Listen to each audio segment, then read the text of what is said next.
Olá, alunos do sexto ano, aqui é a professora Karina de Geografia. Estou passando para gravar mais uma videoaula para vocês dessa semana.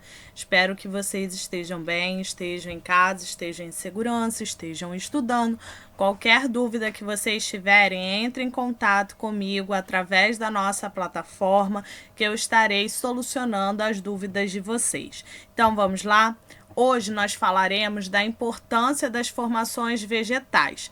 Esse conteúdo encontra-se na unidade 8, nas páginas 218 a 228. Então, hoje nós iniciaremos a nossa unidade 8, tá bom? E aí a gente começa falando sobre a importância das formações vegetais. E o primeiro de tudo, né, eu demonstro aqui duas florestas. Uma a floresta amazônica e a outra a Mata Atlântica, tá? Lembrando que as florestas, elas têm uma diversidade grande de espécies, de vegetais, de animais. Elas também são responsáveis pelo ciclo hidrológico, né? Pelo qual também menciona a parte do solo, que pode evitar enchentes, inundações, né? E também consegue garantir uma qualidade do ar, da água e do solo, tá? Muitas das vezes as florestas, elas acabavam sendo vistas como os obstáculos, né, para o desenvolvimento econômico, né? E achavam que no meio da floresta a gente não conseguiria extrair nada, né? Mas a gente sabe que isso é uma inverdade, né? Lembrando que o ecossistema, ele acaba interagindo com a própria natureza. Então, nós temos seres vivos que acabam interagindo com a água, com o clima, com o solo, com o relevo, com a atmosfera e também com a parte da vegetação. E no ecossistema, nós temos os elementos bióticos, que são os seres vivos, e os elementos abióticos, que são as rochas, os climas, tá? E também nós temos uma grande diversidade de espécies de animais e vegetais que necessitam de calor, de luz, de água, de nutrientes para se desenvolver esse ciclo de vida, né? As temperaturas muito baixas acabam o quê? Fazendo com que limite, né, o crescimento das plantas, dos animais, tá? E aí nós vamos começar a ver as formações vegetais. Começamos pela floresta temperada, né? A floresta temperada cobria boa parte da Europa, do Nordeste dos Estados Unidos e parte do Japão, da China, da Índia e as regiões de clima temperado. É uma floresta decídua, ou seja, no inverno as folhas caem, tá? E pega a parte da América do Sul, da Austrália, que as folhas nunca caem, tá? Então, porém, é uma floresta temperada. Existe também a floresta boreal, que é a floresta taiga, ou taiga, né? É uma floresta de latitudes altas, com climas frios. A gente consegue encontrar no Canadá, Noruega, Suécia, Finlândia e Rússia. É uma floresta conífera, como vocês podem observar aqui na imagem, né? É forma de cones, né? De pinheiros. Por que cones? Porque os cones, né, eles têm as copas da árvore, ela vai permitir o escoamento da neve, né? E as folhas em forma de agulha, elas acabam regulando aí a perda de água na parte da estação mais seca, tá? Ela é explorada também pela extração da madeira, que é a principal produção de celulose, né? Que é a grande matéria-prima na fabricação do papel, tá? Então, ela é grande, tem uma grande proporção aí de desmatamento.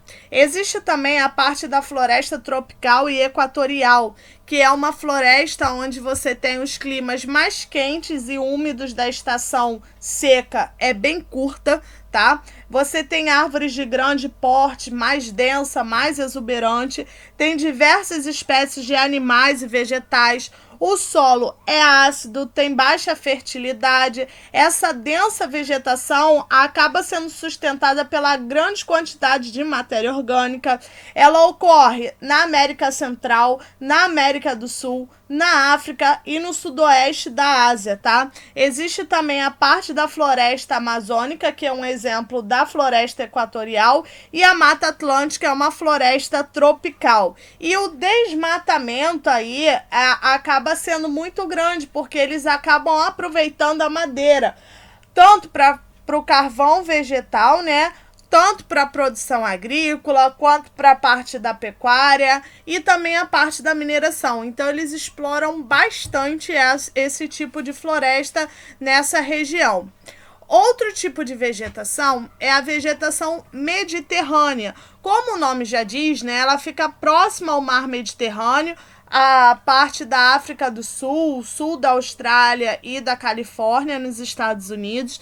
As espécies de vegetais são as oliveiras, os carvalhos, os pinheiros e os eucaliptos. As folhas são mais grossas e resistentes, elas são adaptadas a um inverno muito rigoroso e verões muito quentes com pouca chuva, tá? A Europa acaba sendo um grande exportador, né, no plantio de oliveira, porque tem grande produção de azeitona e azeite, que acaba distribuindo no mundo todo, tá? Então, eles são os grandes produtores, principalmente de azeitona e de azeite. Outro tipo de vegetação são as savanas, né? As savanas, elas vão ocorrer na América do Sul, na parte da África e da Austrália. São regiões de clima tropical. Elas aparecem em matas fechadas e campos abertos. São árvores de troncos tortuosos e folhas bem resistentes, com baixa fertilidade para a agricultura, tá? As savanas, elas acabam tendo essas características. No Brasil, nós temos o Cerrado brasileiro, né, que tem pouca irrigação, que eles acabam fazendo o processo de correção da acidez do solo para transformar em áreas agrícolas, tá? Lembrando que as savanas africanas, você tem animais de grandes portes que acabam se alimentando de herbívoros, e nós temos também a questão dos elefantes, da zebra também, que a gente encontra nas savanas africanas. Já no Brasil, nós contamos também com savanas, só que nós temos uma diversidade muito grande de espécies que acaba sendo bem maiores do que as savanas africanas, né? Isso porque essa diversidade vegetal acaba sendo pela ausência dos grandes herbívoros que aqui acaba não tendo, tá? Outro tipo de vegetação é os estepes e as pradarias, tá? O nome é pradarias mesmo, tá, gente? Não padaria. Pradarias são vegetações marcadas, né, por um clima de uma estação com mais secas prolongadas.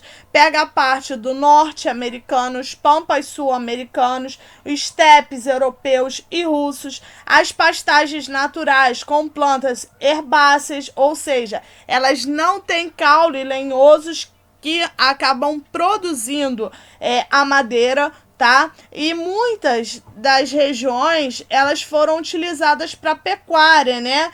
E também acabam devastando aí as espécies e degradando o solo, porque é uma vegetação bem rasteira, bem de gramínea, né? Mais baixa.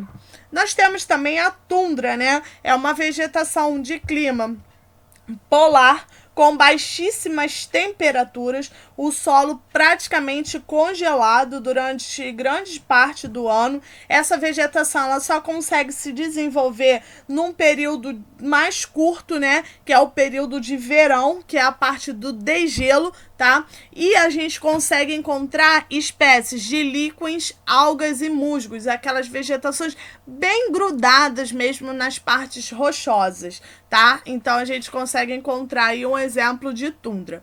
Outro tipo de vegetação é o deserto. O deserto ele pode ser tanto quente quanto frio, tá? Dependendo da região. Tem espécies vegetais mais esparsas, que são mais raras a ocorrência de chuvas. Os vegetais acabam sendo eliminados por folhas caducifólias, tá? onde eles acabam eliminando as folhas, ou alguns vegetais acabam armazenando água, né? Que são as xerófitas. E é um exemplo disso bem claro, são os cactos, né? Existem árvores de pequeno porte e uma pequena quantidade de folha, tá? Em alguns lugares tem a ausência delas, né? Devido a essa adaptação de um clima mais seco, tá? Que acaba reduzindo a transpiração das plantas e também a perda de águas. E o último ponto que nós vamos falar é a vegetação de montanha, né? Que ela acaba sendo bem diversificada, ela varia de acordo com a altitude, é uma floresta temperada na base da montanha até a tundra em áreas de maiores altitudes. A medida de altitude aumenta e a temperatura e a umidade elas acabam diminuindo. Esses fatores eles acabam contribuindo para impedir o desenvolvimento das árvores de grande porte, tá? Então a gente acaba não tendo assim árvores de grande porte. Outra coisa que eu venho chamar a atenção de vocês é que quando a gente fala de vegetação, ela está relacionada também ao processo de deslizamento de terra. E o deslizamento de terra, ele pode ocorrer pelo simples fato de uma forte chuva, né? Então, ou seja, quanto menos vegetação nós tivermos, mais fácil da terra deslizar, tá? Então, a terra ela vai deslizar com maior intensidade. E muitas das vezes, em alguns locais, né, as pessoas acabam desmatando, né, tirando toda a vegetação para construir casas, prédios, e muitas das vezes acaba acontecendo vários acidentes. Por quê? Porque sem a vegetação, o solo fica mais propício a deslizar. Por quê? Isso ocorre porque a vegetação ela ajuda a proteger o solo da erosão, ou seja, ela vai reduzir o impacto direto da chuva nas raízes das plantas, e isso vai ajudar a reter essa água no solo e não fazer com que essa água venha carregar todo o solo, né?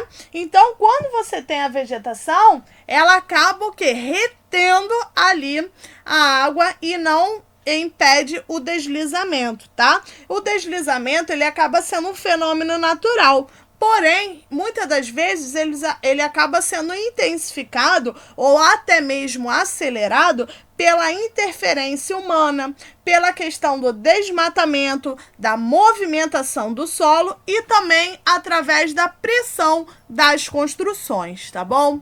Gente, vou deixar para vocês aqui duas atividades das páginas 219 e 221. Bons estudos, boa semana e até a próxima!